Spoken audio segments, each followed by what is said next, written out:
வணக்கம் மக்களே, நம்ம சேனல்ல தொடர்ந்து ரிவ்யூஸ் தாங்க பார்த்துக்கிட்டு இருக்கோம். அந்த வகையில இப்ப நம்ம எதை பத்தின ரிவ்யூ பார்க்க போறோம் அப்படின்னா, நம்ம மாறன் கதையில அடுத்து என்ன நடக்க போகுது அப்படிங்கறத பத்தி தாங்க இந்த வீடியோல பார்க்க போறோம். ஸோ மறக்காம இந்த வீடியோக்கு லைக் பண்ணிக்கோங்க, நம்ம சேனலையும் சப்ஸ்கிரைப் பண்ணிட்டு பக்கத்துல உள்ள பெல் ஐகானையும் கிளிக் பண்ணி ஆல்னு செட் பண்ணிக்கோங்க. அப்பதாங்க அடுத்தடுத்து வீடியோஸ் போடும் பொழுது தொடர்ச்சியா உங்களுக்கு நோட்டிபிகேஷன் வரும். பார்க்கலாம். சரி வாங்க வீடியோல என்ன நடந்துச்சு அப்படிங்கறத பத்தி நம்ம இன்னைக்கு பார்ப்போம். நம்ம பிருந்தா இருக்காங்கல்ல, அவங்க வீட்டுக்குள்ள உட்கார்ந்து இருக்கும் பொழுது அப்பதான் அந்த விஜய் இருக்காங்கல்ல, நேரா பிருந்தா கிட்ட வந்துட்டு, இங்க பாருடி, நீக்கா வீட்டுக்குள்ள வந்துட்டு என் புருஷன் கூட இருந்துகிட்டு என்ன துரத்தி அடிக்கிறதுக்கு பிளான் பண்றியல்ல அப்படின்னு கேக்குறாங்க. இது கேட்டதோட பிருந்தா விஜய பார்த்து, இங்க பாரு விஜய், தேவையில்லாம இப்படி கண்ட மேனிக்கே வார்த்தையை விடாத. அப்ப விஜய் சொல்றாங்க, இங்க பாருடி, நீயும் என் புருஷனும் மாடியில என்ன பண்ணிக்கிட்டு இருந்தீங்க அப்படிங்கறது எனக்கு நல்லாவே தெரியும். உனக்கு கொஞ்சம் கூட வெக்கமாவே இல்லையா இப்படி அடுத்த புருஷனுக்கு ஆசைப்படுற அப்படின்னு சொல்லி கேக்குறாங்க. இது கேட்டதோட செம்ம கோவப்படுறாங்க நம்ம பிருந்தா. அப்ப பிருந்தா வந்துட்டு விஜய் அடிக்கிறதுக்கு கை ஓங்குறாங்க. இது போதுமே விஜய்க்கு. டக்குன்னு விஜய் சத்தம் போட்டு அழுக ஆரம்பிக்கிறாங்க. ஐயோ, இந்த அநியாயத்தை கேக்குறதுக்கு யாருமே இல்லையா அப்படின்னு சத்தம் போடுறாங்க. அப்பதான் நம்ம வீரா, வள்ளி, ராமச்சந்திரன், கார்த்தி அப்படின்னு எல்லாரும் வந்துடுறாங்க. மாறன் இதை பார்த்துட்டு, ஆஹா, இவ அடுத்த பிளான ரெடி பண்ண ஆரம்பிச்சுட்டா அப்படின்னு நினைக்கிறாங்க. அப்ப நம்ம ராமச்சந்திரன் கேக்குறாரு, என்னமாச்சு?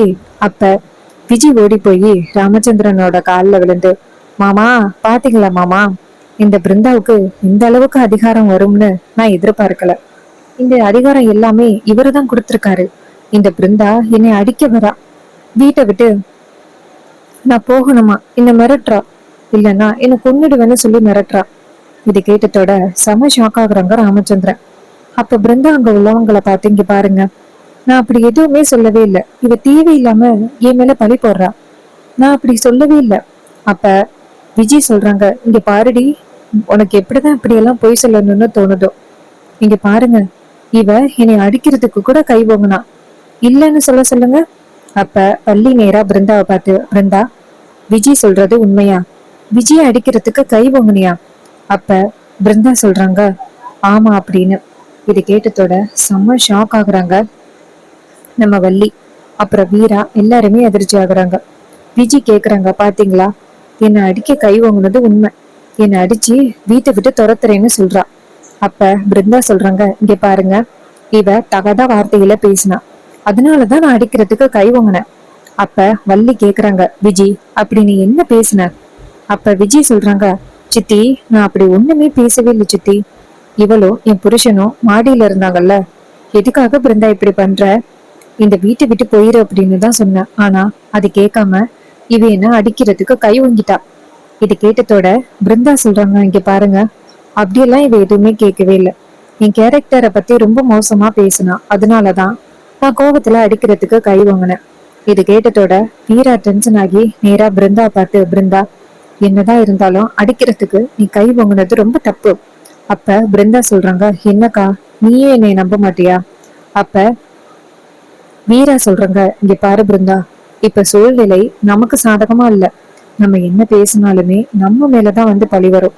அதனால கண்டிப்பா நம்மளால எதுவுமே பேச முடியாது. என்னதான் இருந்தாலும் நீ விஜய் அடிக்கிறதுக்கு கை ஓங்குனது தப்பு. அப்ப வள்ளி சொல்றாங்க, போதும் நிப்பாட்டுங்க. இதுக்கு மேல இந்த பிருந்தா இந்த வீட்டுக்குள்ள இருந்தா பிரச்சனை ரொம்ப அதிகமா போய்கிட்டே தான் இருக்கும். இவ இனிமே இந்த வீட்டுக்குள்ள இருக்க வேணாம் அப்படின்னு நம்ம வள்ளி வந்துட்டு பிருந்தாவை பிடிச்சு இழுத்துட்டு போறாங்க. இத பார்த்ததோட வீராவுக்கு ரொம்ப அதிர்ச்சி. வீராவால எதுவுமே சொல்லவும் முடியல. விஜய் இதை பார்த்துட்டு ரொம்ப சந்தோஷப்படுறாங்க. இந்த பிருந்தா மட்டும் போய் தொலைஞ்சிட்டா நமக்கு எந்த வித பிரச்சனையும் இல்லை அப்படின்னு.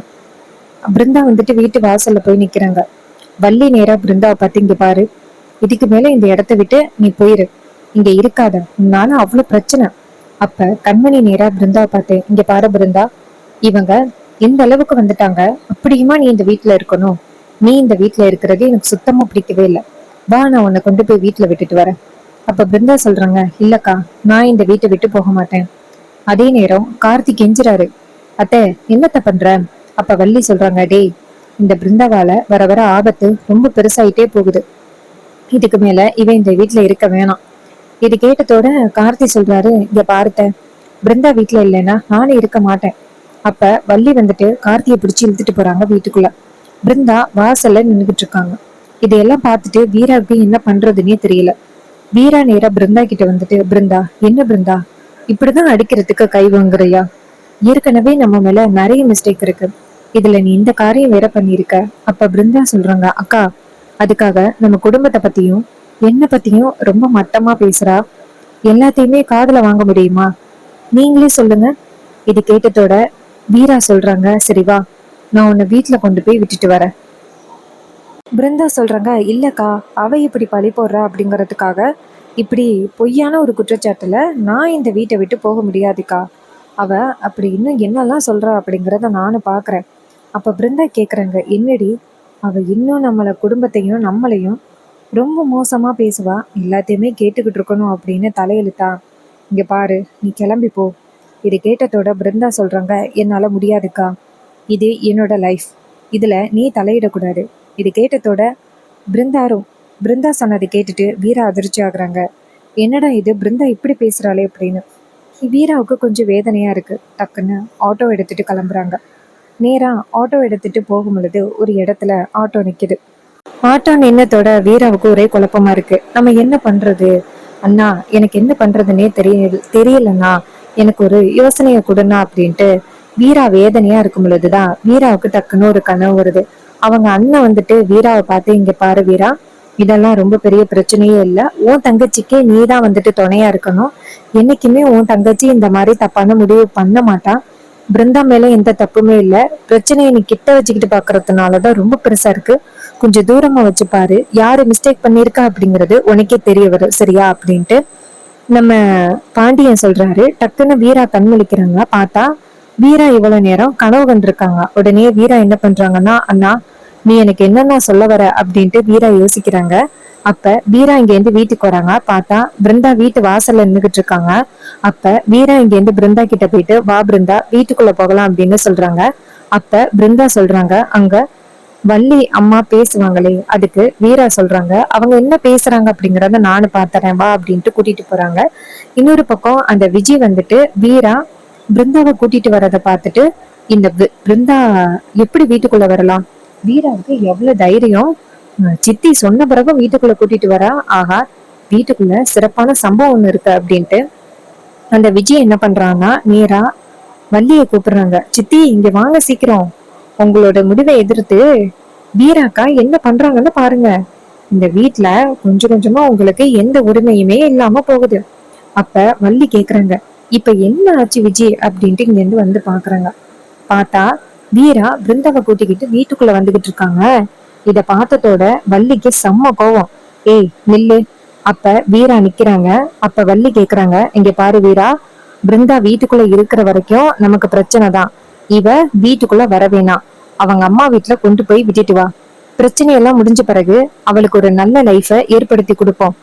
இங்க பாரு, என்னதான் இருந்தாலும் அத்தனை பேருக்கு முன்னாடி கார்த்தி விஜயோட கழுத்துல தாலி கட்டிட்டான். அதுவும் அத்தனை பேருக்கு முன்னாடி கார்த்தி விஜய தொட்டுட்டான் அப்படிங்கிற பழி வேற வந்துருச்சு. சோ இதுல எந்தவித மாற்றமும் இல்ல. கார்த்தி இப்போதைக்கு விஜய் மேல கோவமா இருக்கான், கண்டிப்பா ஒரு நாள் விஜய ஏத்துப்பான். அதனால இங்க பாரு பிருந்தா, உனக்கு ஒரு நல்ல வாழ்க்கைய ஏற்படுத்தி கொடுக்க வேண்டியது எங்களோட பொறுப்பு. நீ வீட்டுக்கு போ. இதை கேட்டதோட வீரா நேரா வள்ளிய பார்த்து, இங்க பாருங்க வள்ளியம்மா, பிருந்தா இங்கதான் இருப்பா, அவ என் கூட தான் இருப்பா இந்த வீட்டுல. இதை கேட்டதோட விஜய் கேக்குறாங்க, ஏய் என்னக்கா, சித்தியவே எதிர்த்து பேசுறீங்க, அவங்கதான் இந்த வீட்டுல பெரிய ஆளு தெரியும்ல. அப்ப வீரா நேரா விஜய பார்த்து முறைக்கிறாங்க. விஜய் ஷாக் ஆகுறாங்க. அப்ப வள்ளி சொல்றாங்க, இப்ப எதுக்கு நீ அவளை பார்த்து முறைக்கிற, அவ சொல்றது நிஜம்தான், நான் தான் இந்த வீட்டுல எல்லாமே. இங்க பாரு, நீ தேவையில்லாம பிரச்சனையை வளர்க்காம இவளை கொண்டு போய் வீட்டுல விட்டுட்டு வா வீரா. அப்ப வீரா சொல்றாங்க, இங்க பாருங்க, இனிமே பிருந்தா இங்கதான் இருப்பா, அது யாராலையும் தடுக்க முடியாது. பிருந்தாவை எதிர்த்தா அது என்ன எதிர்க்கிற மாதிரி அப்படின்னு பிருந்தாவை நேரா ரூமுக்குள்ள கூட்டிட்டு போறாங்க. இத பார்த்ததோட வள்ளி ரொம்ப அதிர்ச்சி ஆகுறாங்க. விஜய் நேரா வள்ளிய பார்த்து, பாத்தீங்களா சித்தி, வீராவுக்கு இந்த அளவுக்கு இந்த வீட்டுல உரிமை இருக்கா, எனக்கு அப்பவே தெரியும். நீங்க வீரா மேல அதிக பாசத்தோட இருந்தீங்கல்ல, அப்பவே வீரா இந்த குடும்பத்துல உள்ள பாதி உரிமைய தட்டி பறிச்சுப்பா அப்படின்னு எனக்கு அப்பவே சந்தேகமா இருந்துச்சு. அதே மாதிரி பண்ணிட்டா பாத்தீங்களா? இந்த வீட்ல யாருமே உங்க பேச்ச கேக்குறதே கிடையாது. ராமச்சந்திரன் மாமா நேத்து நீங்க என்னமோ கோவத்துல சொன்ன வார்த்தைய பெருசா எடுத்துக்கிட்டு அந்த பிருந்தாவோட அம்மா கிட்ட மன்னிப்பு கேட்க சொல்றாங்க. அப்புறம் ராகவன் வச்சான் இது வரைக்கும் யாரையுமே எதிர்த்து பேசினதே கிடையாது. உங்களை இது வரைக்கும் அம்மா அம்மான்னு சுத்தி வந்தாங்க.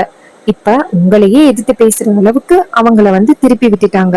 இங்க பாருங்க சித்தி, இந்த வீட்டுல உங்களுக்கு வர வர எந்த உரிமையும் இல்லாம போயிட்டு இந்த வீட்டுல அதிகாரம்னு பார்த்தா அது வீராவோட கையில தான் இருக்கு அப்படின்னு சொல்றாங்க.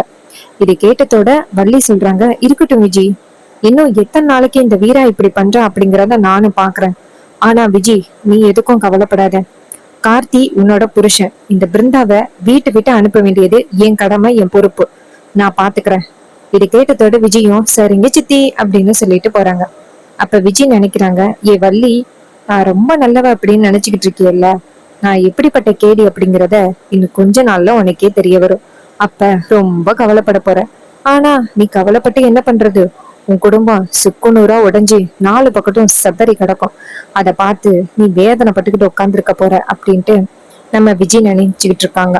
இன்னொரு பக்கம் நம்ம வீரா ரூமுக்குள்ள போனதோட பிருந்தா நேரா வீராவை பார்த்து, அக்கா தேங்க்ஸ் அக்கா. அப்ப வீரா நேரா பிருந்தாவை பார்த்து, இங்க பாரு, நான் உன்னை வீட்டுக்குள்ள கூட்டிட்டு வந்ததுனால நீ பண்ணது சரி அப்படிங்கறத நான் என்னைக்கே ஏத்துக்க மாட்டேன்.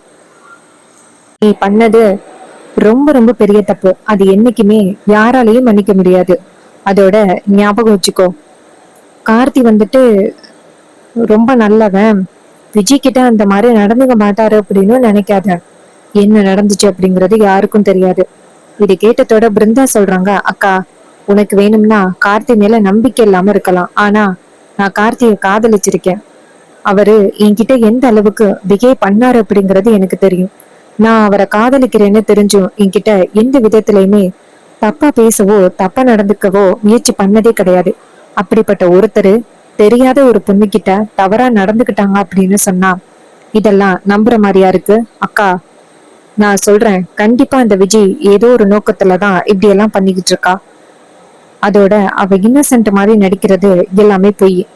இது கேட்டதோட வீரா சொல்றாங்க, சரி நான் பாத்துக்கிறேன் அப்படின்னு சொல்லிட்டு வீரா வந்துட்டு பிருந்தா கிட்ட, இங்க பாரு, இந்த இடத்த விட்டு நீ எங்கேயும் போகாத, என் ரூமை விட்டு. முக்கியமா யாரும் கூப்பிடுறாங்க அப்படின்னு எப்பவுமே வெளியில போகாத. வீட்டுக்குள்ளேயே ஒரு ஆள் இருக்கா உன்னை காலி பண்றதுக்கு. இது கேட்டதோட பிருந்தாவும் சரிக்கா அப்படின்ட்டு வீட்டுக்குள்ள இருக்காங்க. இன்னொரு பக்கம் வீரா இங்கேருந்து வெளியில போனதோட மாறனை போய் பாக்குறாங்க. மாறன் நேரா வீராவை பார்த்து, வீரா, அத்தை கிட்ட ஏதோ பேசுனியாம்ல? வீரா சொல்றாங்க, ஆமாம், வள்ளியம்மா கிட்ட இதுவரைக்கும் நான் எதிர்த்து பேசினதே கிடையாது. நினைச்சு பார்க்கும் பொழுது ரொம்ப வேதனையா இருக்கு. வள்ளியம்மா என்ன ரொம்ப தப்பா நினைச்சிருப்பாங்க. ஆனா என்ன பண்றது மாறா? வள்ளியம்மா என்ன பண்ணாலும் எல்லாத்துக்குமே சரின்னு சொல்ல முடியாதுல்ல. அந்த விஜயோட பிடியில இப்போதைக்கு வள்ளியம்மா இருக்காங்க. எப்படியாவது விஜய் சொல்றது எல்லாமே பொய் அப்படின்னு சீக்கிரம் வள்ளியம்மா கிட்ட நிரூபிக்கணும். அதுதான் எப்படின்னு தெரியாம ரொம்ப கவலையோட இருக்கேன். அப்ப மாறன் சொல்றாரு, இங்க பாரு, என் பொண்டாட்டிய பத்தி எனக்கு நல்லாவே தெரியும். கூடிய சீக்கிரம் என் பொண்டாட்டி பிரச்சனைகள் எல்லாத்தையுமே முடிப்பா அப்படிங்கறது எனக்கு நம்பிக்கை இருக்கு. அப்ப வீரா சொல்றாங்க, இங்க பாரு, அப்படியே பேசி என்ன நெருங்கலான்னு மட்டும் நினைக்காத. நீ பண்ண தப்பு நான் என்னைக்குமே மறக்க மாட்டேன். இது கேட்டதோட மாறன் சொல்றாரு, இங்க பாரு, என்னை பொறுத்த வரைக்கும் விஜய் தப்பானவ. அதுக்கு எனக்கு முழு நம்பிக்கை இருக்கு, அவ தப்பானவ அப்படின்னு. அதனாலதான் நான் கார்த்தி சொன்னதை அப்படியே நம்பினேன். இங்க பாரு, ஞாபகம் வச்சுக்கோ, அந்த விஜய் ஏதோ ஒரு காரணத்துக்காக தான் அந்த இங்க வந்திருக்கா. அதுக்கு வீரா சொல்றாங்க, சரி, விஜய பத்தி தெரிஞ்சவங்க உங்க ஊர்ல தானே இருக்காங்க, நம்ம போய் பார்த்துட்டு வருமா? இது கேட்டதோட மாறணும், சரி பார்த்துட்டு வரலாமே அப்படின்னு சொல்லிட்டு சொல்றாங்க. இது கேட்டதோட நம்ம வீராவும் மாறனும் சேர்ந்து நேரா அந்த ஊருக்கு போறாங்க. அங்க போயிட்டு விஜய பத்தின உண்மைகளை தெரிஞ்சுக்கிறாங்க. விஜய் அந்த ராமச்சந்திரனோட மாமா இருக்காருல்ல, அவர் வந்துட்டு அவர்கிட்ட போயிட்டு மாறன் கேக்குறாரு, இது மாதிரி உங்களுக்கு தான் அந்த விஜய பத்தி தெரியும், சோ அவளை பத்தி ஒரு சில விஷயங்கள் சொன்னீங்கன்னா தெரிஞ்சுப்போம். அவ இத்தனை நாளும் எங்க இருந்தா, கோவில் திருவிழாவுக்கு எப்படி கரெக்டா வந்தா அப்படின்னு. அப்ப அவரு சொல்றாரு, தம்பி, அந்த பொண்ணு ரொம்ப நாளாவே இந்த சொந்த ஊர்லயே இல்ல. திடீர்னு உங்களை பார்த்ததோட ரிலேஷன் அப்படின்னு சொல்லிட்டு பின்னாடியே வந்துட்டா. இங்க பாருங்க தம்பி, அந்த பொண்ணு ஏதோ வெளிநாட்டுல இருக்கா அப்படிங்கிறத கேள்விப்பட்டேன். ஆனா இப்ப வந்துட்டு எப்படி கிராமத்துக்கு வந்தா அப்படிங்கிறது எனக்கு தெரியவே இல்லை. ரொம்ப நாளா அந்த பொண்ணு இந்த ஊர்லயே இல்ல தம்பி. அந்த பொண்ணை வந்துட்டு ஊரை விட்டு ஒதுக்கி வச்சுட்டோம். இதனால அந்த பொண்ணு வந்துட்டு ஊர்லயே இல்ல அப்படிங்கிறத கேள்விப்பட்டோம். ஆனா இப்ப எப்படி திடீர்னு வந்தா அப்படிங்கறதே எங்களுக்கு சந்தேகமா இருக்கு. இது கேட்டதோட வீராவுக்கு ரொம்ப அதிர்ச்சி. அப்ப அவர்கிட்ட சரி, விஜய் எப்படி இ- வெளிநாடு கூட்டிட்டு போனது யார் யாரு அப்படின்னு தெரியுமா அன்னத்தோட அவர் சொல்றாரு. ரொம்ப நாளா விஜய்க்கு ஒருத்தவங்க உதவி பண்ணாங்க, அவங்களோட அட்ரஸ் இந்த இருக்கு அப்படின்னு சொன்னதோட வீரா அவங்க அட்ரஸ் வாங்கிக்கிட்டு நேரா அவங்க ஊருக்கு போறாங்க. நேரா அவங்கள போய் பார்த்து வணக்கம்மா அப்படின்னு விஜயோட போட்டோவை காமிச்சு இவங்க யாருன்னு தெரியுமான்னு கேட்க அவங்க சொல்றாங்க, இந்த பொண்ணை நாங்க சின்ன வயசுல தத்தெடுத்து வளர்த்தோம். இந்த பொண்ணு இப்ப சென்னையில ஒர்க் பண்ணிக்கிட்டு இருக்கான். இது கேட்டதோட வீராவுக்கு ரொம்ப அதிர்ச்சி. என்ன சொல்றீங்க, சென்னையில ஒர்க் பண்றாளா இந்த பொண்ணா? அப்ப அவங்க வந்துட்டு போட்டோஸ் எல்லாம் காமிச்சு இங்க பாருங்க அப்படின்னு காமிச்சதோட வீராவுக்கு ரொம்ப அதிர்ச்சி. அப்ப வீரா சொல்றாங்க, சரி அந்த போட்டோஸ் எல்லாம் கொடுங்க அப்படின்னு சொல்லிட்டு விஜய்க்கு சம்மந்தமான போட்டோஸ் எல்லாத்தையும் வாங்கிக்கிறாங்க. வீரா நேரா மாறன் நேரா வீரா கிட்ட, வீரா நம்ம நினைச்சதை விட இவ மிகப்பெரிய தில்லாலங்கடியா இருப்பா போல. அப்ப வீரா சொல்றாங்க, ஆமா மாறன், நம்ம உடனே போயிட்டு அவளை பத்தின உண்மைகளை நிரூபிக்கிறது தான் நல்லது அப்படின்ட்டு நேரா வீட்டுக்கு கிளம்புறாங்க. அங்க வந்துட்டு அந்த விஜய் இருக்காங்கல்ல, அவங்க ஹாப்பியா இருக்காங்க. எப்படியும் நம்மளை பத்தின உண்மைகள் யாருக்கும் தெரியாது, அதுக்குள்ள இந்த குடும்பத்தை ஒண்ணு இல்லாம அடிச்சிடலாம் அப்படின்னு இருக்கும் பொழுதுதான் வீரா வீட்டுக்குள்ள வராங்க. வீட்டுக்குள்ள வந்துட்டு மாமா அப்படின்னு சொல்ல ராமச்சந்திரன் வராரு. அப்ப விஜய் வந்துட்டு வீராவை பார்த்ததோட, என்ன இது இவ வந்து நிக்கிறா, என்னவா இருக்கும் அப்படின்னு. அப்ப ராமச்சந்திரன் கிட்ட வீரா சொல்றாங்க, மாமா கொஞ்ச நாளைக்கு முன்னாடி உங்ககிட்ட சத்தியம் பண்ணி கொடுத்தேன்னு, கூடிய சீக்கிரம் பிரச்சனையெல்லாம் சரி பண்றேன் அப்படின்னு. சோ அதுக்கான ஒரு வாய்ப்பு தான் கிடைச்சிருக்கு. இது கேட்டதோட விஜய்க்கு செம்ம ஷாக்கு. ராமச்சந்திரன் கேக்குறாரு, என்னம்மா? அப்ப வீரா ஒரு பேப்பர்ஸை நீட்டுறாங்க. அந்த பேப்பர்ஸ்குள்ள நிறைய போட்டோஸ் இருக்கு. ராமச்சந்திரன் அந்த போட்டோ பார்த்ததோட நேரா விஜய பாக்குறாங்க. விஜய் வந்துட்டு ஷாக் ஆகி இருக்காங்க. அப்ப நம்ம ராமச்சந்திரன் கேக்குறாரு, விஜய் என்னம்மா இது, யாருமா இது அப்படின்னு கேக்குறாங்க. அப்ப விஜய் கேக்குறாங்க, என்னமாமா அப்படின்ட்டு. அப்ப அந்த போட்டோ எல்லாம் காமிச்சதோட விஜய்க்கு செம்ம ஷாக்கு. ஐயோ, எப்படி வந்து இவங்க கையில சிக்குனுச்சு அப்படின்னு. இப்ப வீரா சொல்றாங்க, மாமா இவ ஒண்ணு இந்த வீட்டுக்குள்ள உறவுக்காக வரல, இந்த குடும்பத்தையே பழி வாங்குறதுக்காக தான் வந்திருக்கா. இது கேட்டதோட ராமச்சந்திரனுக்கு ரொம்ப அதிர்ச்சி. அப்ப வீரா சொல்றாங்க, பாத்தீங்களா மாமா, இவ எதுக்காக வந்திருக்கா அப்படின்னு இப்பயாவது புரியுதா அப்படின்னு கேக்குறாங்க. சோ இந்த எபிசோட் உங்களுக்கு பிடிச்சிருந்துச்சு அப்படின்னா இந்த வீடியோக்கு மறக்காம லைக் பண்ணிக்கோங்க. உங்க சேனலையும் சப்ஸ்கிரைப் பண்ணிட்டு பக்கத்துல உள்ள பெல் ஐக்கானையும் கிளிக் பண்ணி ஆல்னு செட் பண்ணிக்கோங்க. அப்பதாங்க அடுத்தடுத்து வீடியோஸ் போடும் பொழுது தொடர்ச்சியா உங்களுக்கு நோட்டிபிகேஷன் வரும், பார்க்கலாம். தேங்க்ஸ் ஃபார் வாட்சிங்.